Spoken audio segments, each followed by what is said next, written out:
Hola Pati, buenos días. Hoy vamos a hablar con un tema que es más corto y además lo voy a intentar hacer más corto porque si no me es muy complicado luego colgar los vídeos. Salen muy largos y la gente que sepa bien, pero yo tengo que estar cortándolos y es un rollo. Así que hoy vamos a hablar de los antitusivos o antitusígenos y de los mucolíticos o expectorantes, ¿vale? Para ello lo primero que habría que hacer es diferenciar entre la tos seca, irritativa o nerviosa, que no vale para nada, y luego la tos productiva, que la tos productiva está encaminada a eliminar las secreciones bronquiales cuando tenemos un exceso de ellas o un exceso de moco, ¿vale? O sea que el primer grupo que vamos a estudiar son los antitusígenos o antitusivos, para esa tos que llamamos tos no productiva, tonta o nerviosa. El principal que se utiliza es la codeína. La codeína es un derivado de la morfina porque la codeína se transforma en morfina por medio de una enzima y esta luego morfina se metaboliza en el hígado y luego ya se excreta vía renal. A dosis bajas la codeína, no es este. A dosis bajas la codeína es antitusígena. ¿Veis? Aquí muestro que Pati una vez estuvo mala y el médico la recetó algidol, que el algidol lleva pues paracetamol 650 miligramos, lleva luego vitamina C 500 miligramos y codeína 10 miligramos. Por lo tanto, la codeína a dosis bajas lo que hace es que produce una depresión del centro vulvar de la tos, aunque el mecanismo no se conoce muy bien todavía cómo es, pero a dosis altas tiene ya un efecto analgésico y narcótico, ¿vale? Existen presentaciones de paracetamol con codeína donde ya las dosis de codeína aumentan a 15 miligramos o a 30 miligramos, ¿vale? Además de la codeína estaría la dihidrocodeína, que se transforma en vez de morfina en dihidromorfina, que tiene una liberación más retardada, por lo tanto el efecto es más largo. La dihidrocodeína valdría con darla 2 veces al día y sin embargo, por ejemplo, el algidol, la codeína, se da 3 a 4 veces al día. Existen personas que aunque queráis que no, al final la codeína no deja ser un derivado opiáceo y acaba creando dependencia. Se empieza a tomar por la tos o por su efecto analgésico, pero al final pues crea dependencia. Y eso es así, y se ve en la farmacia.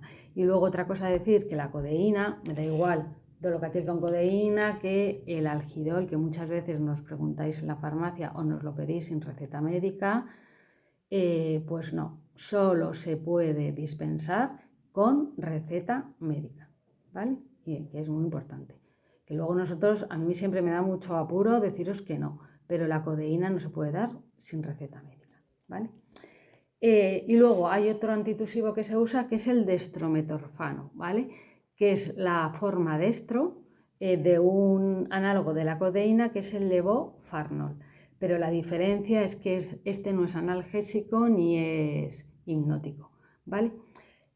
Los principales efectos secundarios de la codeína de sus derivados, los principales son los digestivos, que sabéis, las náuseas y el estreñimiento. Toda persona que toma o abusa de la codeína o toma ya se verá en otro tema, analgésicos opiáceos, presenta estreñimiento, ¿vale? Luego también puede producir somnolencia y a dosis altas puede producir depresión respiratoria, ¿vale? Por lo tanto, no se deben de usar ni con el alcohol ni con depresores del sistema nervioso central, ¿vale? ¿Entendido? Y luego, bueno, eso, no usar la codeína, no se puede usar en niños menores de 12 años porque son metabolizadores ultra rápidos, ¿vale? Por lo tanto, se metaboliza muy rápido y tendría efectos secundarios muy rápido. Luego, en embarazadas en el primer trimestre y próximo al parto tampoco, en la lactancia tampoco. Hemos dicho que en menores de 12 años no, pero luego entre 12 y 18 que tengan un compromiso de la función respiratoria tampoco. En estreñimiento crónico tampoco. En personas que tengan dependencia a opiáceos tampoco. En ancianos o en personas con insuficiencia hepática o renal tampoco. En la EPOC o en el asma tampoco. Y bueno, también deciros que se ha visto en el caso del dextrometorfano que hay abuso de su uso en menores y puede llegar incluso a causar la muerte, porque a dosis altas tiene un efecto similar a la ketamina, ¿vale? Y luego ya derivados no opiáceos que se utilicen para la tos estaría la cloperastina, que es conocida como Flutos en las farmacias, que ahora está en falta y no lo hay por ninguna parte, como hay millones de faltas de medicamentos. Entonces la cloperastina es lo que es un antihistamínico de los receptores H1. Es un antagonista o un antihistamínico de H1 de primera generación, ¿vale? El mecanismo de actuación es desconocido y el primer inconveniente que tiene, como todos los anti-H1, es que produce sueño, ¿vale? Puede producir también sequedad de boca, náuseas, estreñimiento, visión borrosa, pero sobre todo es la somnolencia, ¿vale? Y tampoco se puede dar la cloperastina, ya dudo, porque es que luego hay otro derivado que es la levodropopicina, que también es un antitusivo de acción periférica a nivel tranqueobronquial, que tiene efectos en teoría antialérgicos y antiespasmódicos.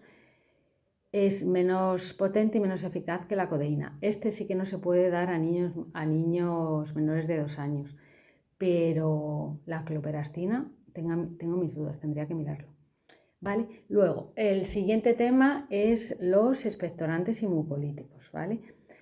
Hay que diferenciar en la teoría, se diferencia lo que es un mucolítico y lo que es un expectorante, pero en la práctica no se diferencian tanto, ¿vale? El mucolítico es el que varía las propiedades físico-químicas del moco de la secreción bronquial y que lo que hacen principalmente es disminuir la viscosidad de esa secreción bronquial y que sea más fácil eliminarla.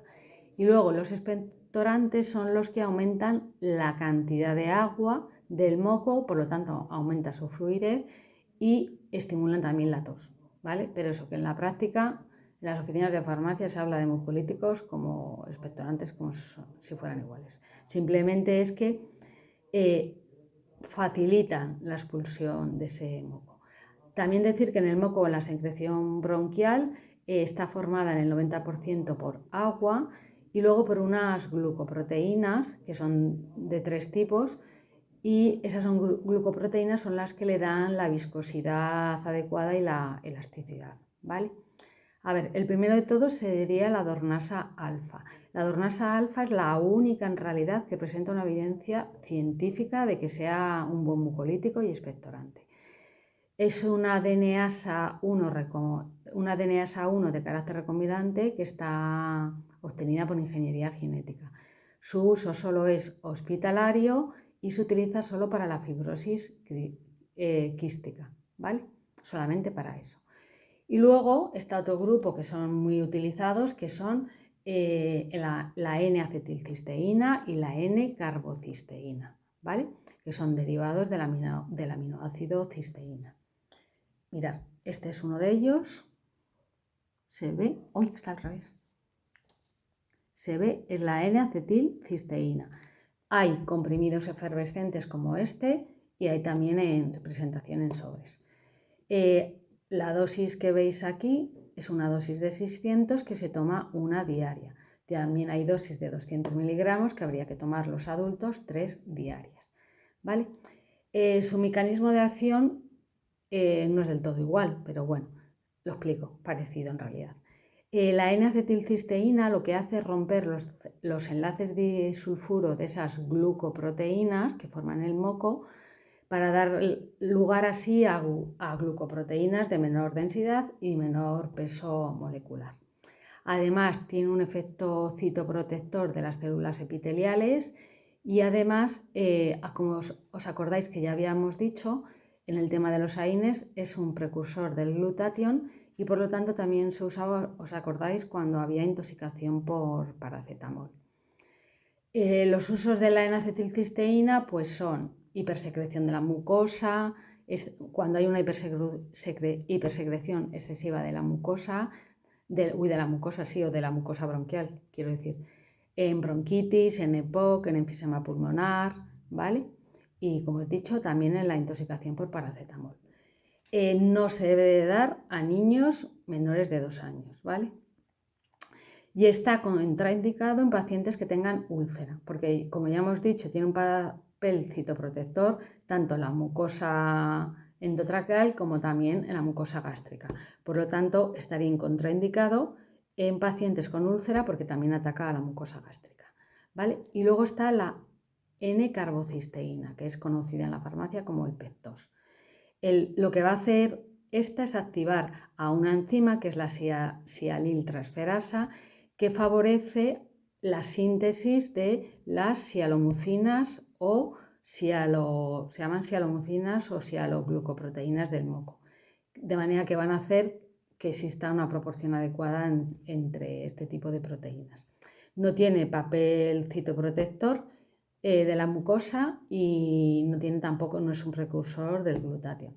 Se utilizaría para el alivio de los síntomas otorrinolaringólogos y respiratorios y que cursan también con una hipersecreción de moco o de flema. Y este no se puede dar en niños menores de 12 años. ¿Vale? La N-acetilcisteína existe una presentación para niños menores de 2 años, que es la dosis de 200 miligramos, que no lo he dicho antes. Luego estarían, además de los productos estos azufrados, otro que se utiliza mucho en la farmacia es el Ambrosol, ¿vale? El Ambrosol también se utiliza la bromesina, pero en realidad la bromesina es un derivado, es un metabolito activo del Ambrosol. El Ambrosol, al igual que la N-carbocisteína, lo que hace es activar a la enzima esa sialiltransferasa y favorecer la síntesis de sialomucinas o sialoglicoproteínas, ¿vale? Manteniendo así una proporción y un equilibrio adecuado entre esas proteínas y favoreciéndose así una buena mucosidad y una buena viscosidad del moco, ¿vale? ¿Y qué más para resumir? Bueno, luego estaría el sobrerol y la guanifenesina, pero esta última, a pesar de que algunos jarabes la siguen incluyendo en su composición, tiene una eficacia real muy dudosa, ¿vale? Resumiendo, el único con eficacia demostrada como mucolítico y expectorante sería la Dornasa alfa, que ya hemos dicho que es el único que se utiliza, que es vía hospitalaria, ¿vale? Y para fibrosis quística. Y luego, los más utilizados, que son los productos azufrados como la N-acetilcisteína y la N-carbocisteína, no se deben usar de manera rutinaria, me parece que no se deben utilizar más de 14 días en adultos y 7 días en niños, ¿vale? Y luego, solo se usan en pacientes que tengan una hipersecreción, ¿vale? Mucha precaución en los mayores, en los ancianos que tengan insuficiencia hepática, insuficiencia renal, también en asmáticos, y nunca podríamos mezclar un antitusígeno con un mucolítico expectorante porque podía provocar una obstrucción pulmonar. También hay un hay un jarabe en la farmacia de un determinado laboratorio que mezcla antitusígeno con un mucolítico, cosa que no entiendo. Pero bueno, nada más, era eso solo. Y que recuerdo que la codeína no se puede dar sin receta médica, ¿vale? Un besito, hasta otro vídeo.